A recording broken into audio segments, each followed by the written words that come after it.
The monster bed is pretty sweet. I'd never heard of this. I discovered it randomly on Letterboxd. I thought, let's give it a go.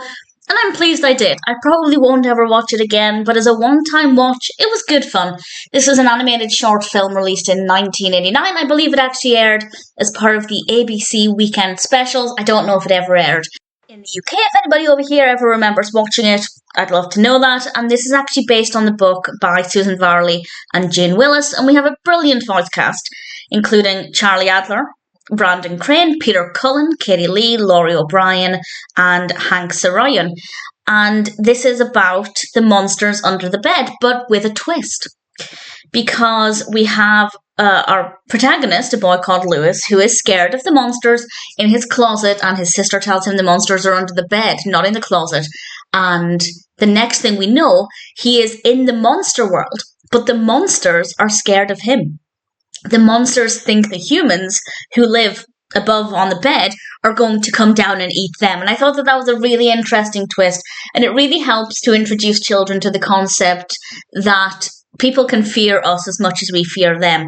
Usually very helpful with animals, especially if a child is scared of an animal. Chances are that animal is just as scared as they are. And it definitely helps to show that there are different perspectives. We also can't assume something, but also that something that may seem scary may not be what you think it is. And that's quite a typical, well, I was going to say that's quite typical for stories about monsters under the bed and monsters in the closet.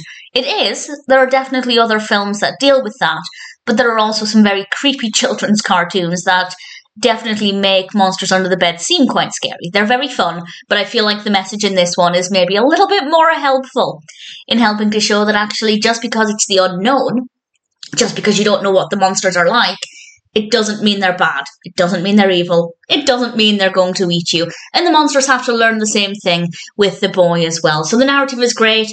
I like the fact that it shows that something that may seem scary might not be scary. Something that may seem like a threat might actually be equally as scared of you.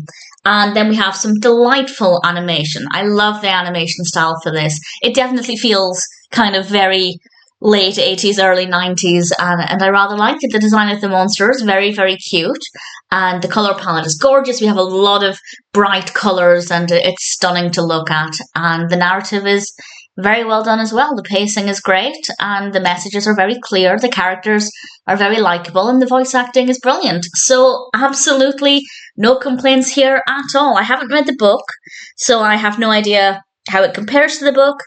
If anybody has any thoughts on that, please feel free to share. But based purely on this cartoon, I rather enjoyed it. And if it sounds like something that would appeal to you, I'd say it's one that's definitely worth checking out.